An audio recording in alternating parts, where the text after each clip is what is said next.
Pinag-uugatan ng kanyang ginagawa, it's because of love, humility, and service. Kung sa tao, kung bakit natin ginagawa ang maraming bagay, sometimes, ang nag-fuel sa akin, it's because of our selfish ambition. But this time, kay Christ, it is characterized by love, humility, and service.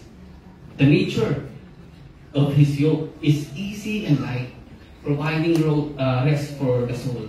Ang outcome po nito, it leads to freedom from sin, a deeper relationship with God, and a life of purpose and joy.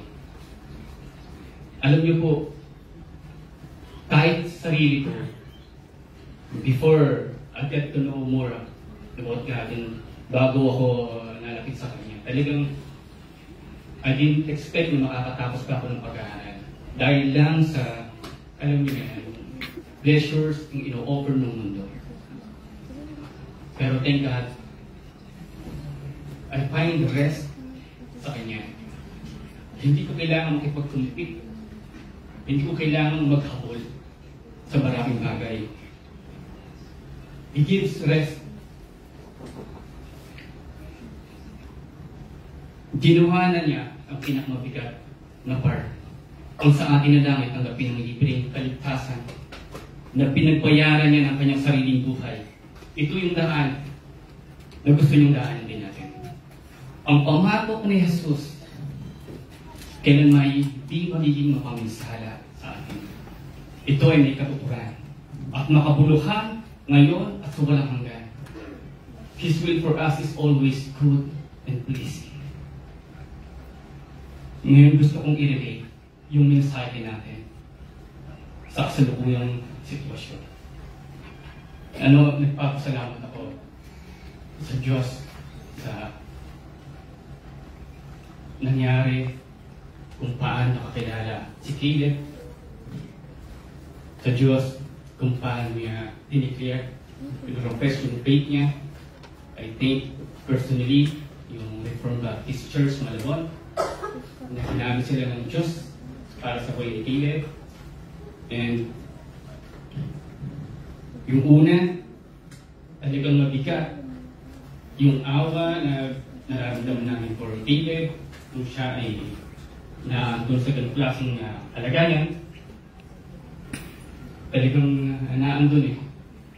May mga pagkakataon na kahit nasa akong lugar, tatanungin ko lang si Michelle yung aking may bahay, kumusta? Ayoko kasing ako yung nangungulit kay kila Princess. Alam ko napakahirap na paulit-ulit na ikinukwento ang isang bagay na mabigat din sa kanila, maiiyak na naman sila tuwing ikukwento nila. Kaya mas pinipili kong makisaagap na lang.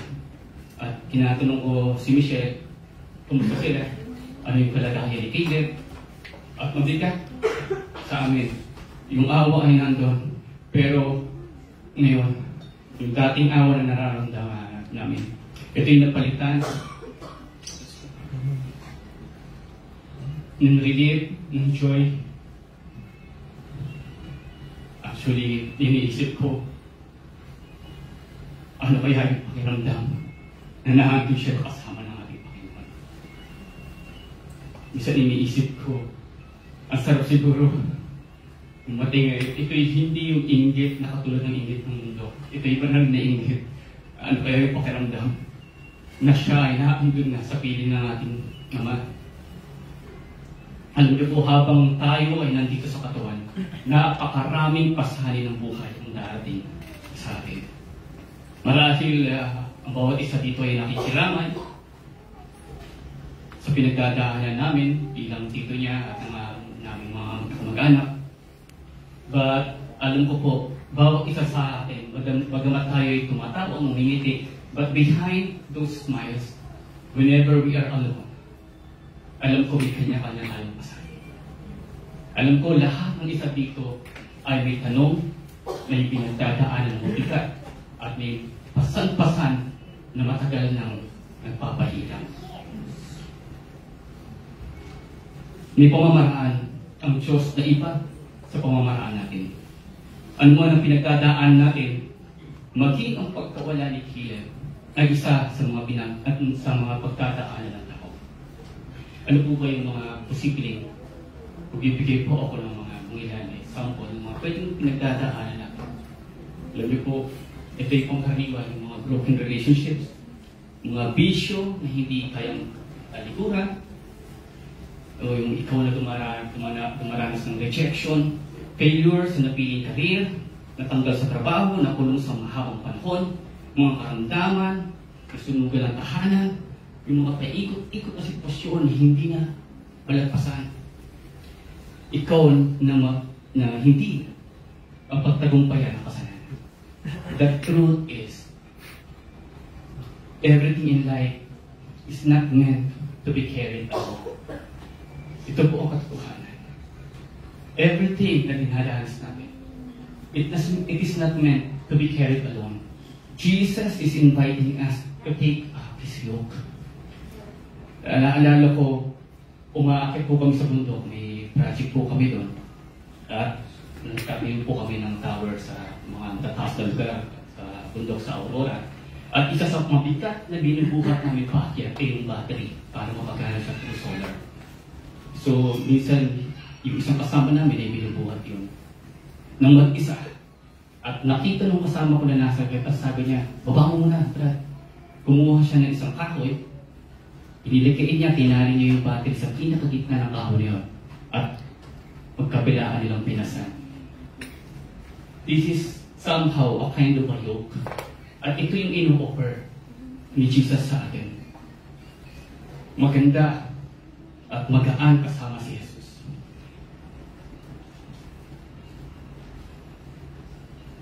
To partner with Him, and as we walk together with Him, let's learn from Him. Alam niyo po, wala nang pinakamagandang katuwang sa buhay, kundi si Jesus. Kung nag-aanap po tayo na maaaring makasagba sa atin sa mga bagay na pinagdadaanan, wala nang ibang pinaka-magaan o magandang katuwang sa buhay, kundi si Jesus. Simula sa mga kasalanan na nagpapahirap sa atin at hanggang sa kamatayan na bunga nito, sagot ito ni Jesus. Kaya, kung ito ay totoo, ito rin, sasabihin ko na ito ay totoo. Wala nang pinakakawawang tao sa mundo, kundi ang taong wala kay Kristo. Ulitin ko po. Wala nang pinakakawawang tao sa mundo, kundi ang taong wala kay Kristo.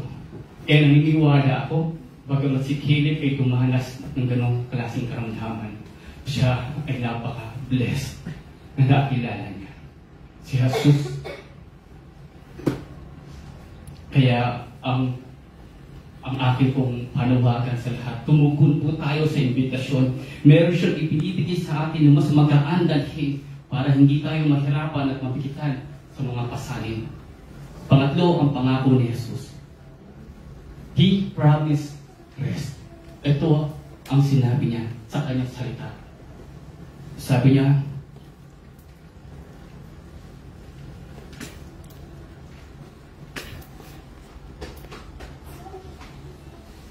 pasalinin niyo ang aking pamatok at matuto kayo sa akin, sapagkat ako'y maamo at may mababang loob, makakatagpo kayo sa akin ng kapahingahan. Ito po yung sinabi niya.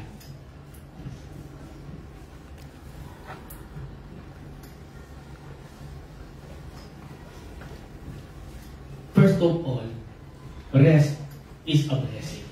Ang kapahingahan ay blessing na nagmula sa Diyos. God offers rest as a blessing to those who trust Him fully. Sabi sa Psalm 52:1, truly my soul finds rest in God. My salvation comes from Him. In Psalm 91:1, whoever dwells in the shelter of the Most High will rest in the shadow of the Almighty. And in Psalm 62:5, yes, my soul finds rest in God. My hope comes from Him. So, ang rest ko talaga ay biyaya na nagmumula sa Diyos. Hindi lahat ng tao ay maaari makatagpo nito. Maaari nasa atin na ang lahat patungkol sa pwedeng tamasakin ng tao dito sa mundo. Pero hindi lahat ay maaari nakakapagpahinga katulad ng binabanggit dito sa Psalms. Ano ang kapahinga? Anong kapahingahan ang tinutukoy ni Jesus? Nung sinabi niya, ikaw ay makakatagpo ng kapahingahan. God's rest is not essentially physical at all. Resting in God is trusting God. His promises can relieve us of fear, stress, and other physical problems, but these are byproducts of His rest. Alam niyo po, according sa survey, most of the illnesses and sickness comes from stress. Yung prolonged stress, yung talagang hindi ka na makatulog, hindi ka na makapagpahinga. And stress is a product of things that we cannot control, like weather, sickness, accident, death, etc. Those things na sa pakiramdam natin, wala tayong kapasidad, wala tayong control, or pwedeng gawin sa isang sitwasyon natin kinakahirap. Those things na hinaharap natin ay napakarami ng mga example na gano'n. And if we cannot control it, even though you try, mag-frustrate lang tayo. At the end, ma-stress tayo sa lahat ng bagay na pwedeng dumating sa atin. You cannot really rest without peace. And peace is a byproduct of being secure. Ang problema, there is no security in this world. Ito po ang problema. There is no security in this world. That's why, if we want rest, lumapit tayo kay Jesus, because in Him, we are secure. On the cross, Jesus said, it is finished. Katulad po ng preaching kagabi. Tapos na po ang laban. May nanalo na. Jesus conquered the grave, and He is mighty to save. Siya po ang dahilan ng lahat. Kung bakit tayo secure, even sa sitwasyon ni Caleb, I can see and I'm really believing, and I'm secure, and Caleb is secure in Jesus' arms. Ginawa ni Jesus ang lahat, hindi sa kapasidad niya, hindi sa kapasidad natin, bagkus sa kakayahan na meron siya. At ito'y napagtagumpayan niya. Kailangan lang natin tumugon sa kanyang imbitasyon at pasanin ang kanyang pamatok. Alam niyo po, our hope of salvation is an anchor to our soul, firm and secure. Tuwing pupunta po ako sa Limania doon sa Aurora, kailangan po namin bumiyahin ng bangka. And sometimes, hindi kami biglaan or dire-diretso nakakasadsad sa pangkang. Kailangan pa muna namin maglagay ng anchor at maghagis ng anchor bago kami sumadsad. Kailangan namin gawin yun. Kasi kailangan namin tumimpo sa alon. Kung hindi naman kami mag-anchor, hahayaan itong kayo sumadsad, tumampas sa bato at nawawasak ang bangka. Sabi dito, our hope is an anchor to our soul, firm and secure. May mga times na pag hinagis namin yung anchor, kailangan pa namin batakin to make sure na yung anchor namin ay hindi lang basta bumagsak sa buhanginan, na maaaring pag hinatak namin ay madala. Hinihintay namin ito na maging firm, na ito'y kumapit sa isang bato na matibay, at siguraduhin namin na kami secure na kahit ang bangka ay iwas-iwas kung malalakas ng alon, hindi matatamay. Sa totoo lang po, it's the same scenario kung bakit ito sinabi. In Romans, our salvation is an anchor to our soul, firm and secure. That's why in the midst of so many trials, mga pwede natin pagdaanan, we can always be at peace. We can always be steady. Na hindi tayo basta-basta natatangay at hindi basta-basta tayo nagagapi ng kabalisahan na tulong ng mga kinakaharap ng bawat isa. Ano man ang pinagdadaanan ng bawat isa, sumandal tayo kay Kristo. May pangakong kapahingahan sa Kanya. In John 6:35, sinabi ni Jesus, ako ang tinapay ng buhay. Ang lumalapit sa akin ay hindi na magugutom kailanman. At ang sumasampalataya sa akin ay hindi na mauuhaw kailanman. Definitely, hindi siya nagsasalita ng patungkol sa tinapay at sa tubig. It is something that we can have through Jesus na definitely magre-refresh at magsasatisfy dun sa needs ng ating souls. Sabi sa verse 37, lalapit sa akin ang lahat ng ibinibigay sa akin ng Ama at hindi ko itataboy kailanman ang sino mang lumalapit sa akin. Kaya kung sa tingin natin, tayo na yung pinakasukail, tayo na yung pinakamasama, tayo na yung pinakamalalim ang pinagdadaanan at pinaghuhugutan, anumang putik na aking kinalubughan, sasabihin ko sa atin ni Diyos, sino mang lumalapit sa akin, kailanman ay hindi ko itataboy. He knows everything about you. In conclusion po, it's not an accident that you are here. Maaaring tayo ay nakikiramay lang, pero sinadya ito ng Panginoon na mapakinggan niyo ang kanyang imbitasyon. He knows everything about you, what you are going through, and He is inviting you to come and surrender all your burdens and fears to Him, and He will give you peace, security, and rest for our souls. Nawa po ang kanyang mga salita ng gabi ay nagbigay sa akin ng pag-asa, ng kagalakan, ng pagbabago ng isip sa mga bagay na pwede natin dapat binitawan noon pa at mga bagay na dapat tanggapin natin at pasanin kasama si Kristo. Salamat po sa kanyang mga salita. Tayo pong lahat ay madalangin. Panginoon ng mga pamilihan sa lahat, Ikaw ang nilasakaan ng buhay. Ikaw ang nakakita ng mga nakaraan at sa mga hinaharap. Lord, hindi namin kaya ikumpara ang aming katalinuhan sa iyo, ang aming pamamaraan sa pamamaraan mo. Kaya Lord, aming tinatanggap, ang aming kahinaan, ang aming kamamahan. Lord, hayaan mo kami sumundan sa Diyos na nakakabatid ng lahat at makapangyarihan na makapangyayari ng mga bagay na imposible. Lord, wala kami pang inaasahan na pwedeng mag-alis sa anumang bagay na aming kinakasaglakan. Kundi Ikaw, alam namin Ikaw ang nag-iisang paraan, Ikaw ang sagot at tugon sa lahat ng klase ng suliranin. Lord, gamitin mo ang salita mo na napag-aralan, na nakayag ngayong gabi upang magbigay linaw, upang magbigay Panginoon ng pag-asa sa sino mang Panginoon na maaaring nabibigatan ngayong gabi. Lord, sa kanilang pag-iisa, maaaring sa kanilang pag-uwi, hayaan niyo, Panginoon, na Ikaw ang mauusap sa kanila.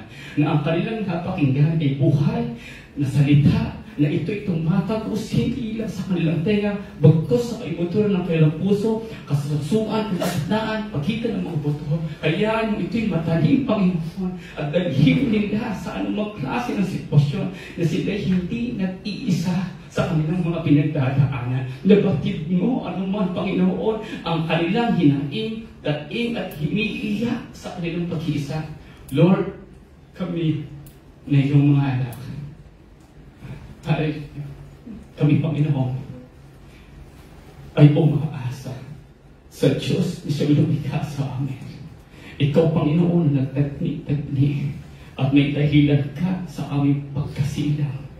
Hindi man namin ito makita, Panginoon, sa mundo. Hayaan yung makita namin ito sa pamumuhay na ipinakita mo sa amin. Hayaan mo sa paglakad namin na kasama ka, matuto kami sa iyo. Hayaan mo kami sumandan at makarasumpong ng kapahingahan sa iyo, Lord. Salamat, Panginoon, sa ginawa mo at gagawin mo pa sa buhay ng bawat isa. Hayaan mo ma-refresh kami, Panginoon, na sa kalagitnaan ng lahat, Ikaw pa rin ang siyang may kontrol ng buhay at Ikaw ang may final say sa lahat. Salamat, Panginoon, sa iyong pagmamahal at kapangyarihan. Papurihan ka nawa ng bawat isa sa pangalan ni Jesus. Amen.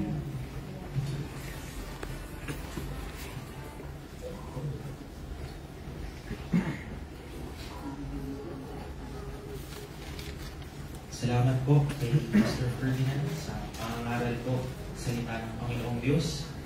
At ngayon naman po, mga kapatid, bilang tugon po, naayahan po ang bawat isa. Tayo po ay sipagtayo sa pag-awit po ng hinihing nyo para sa gabi ito, ang Christ our hope in life and death.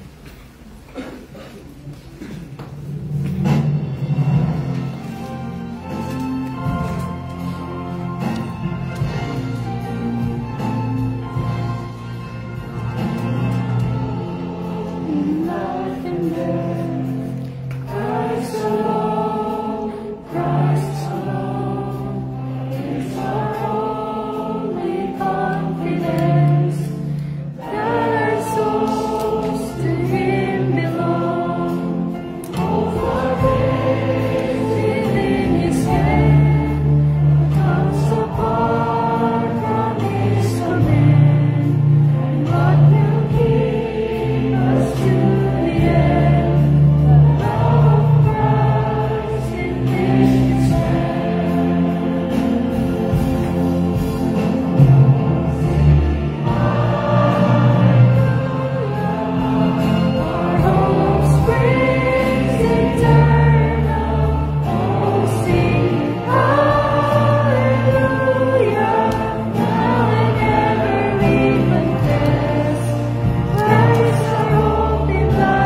Sige po, mga kapatid, tayo po ay tapos.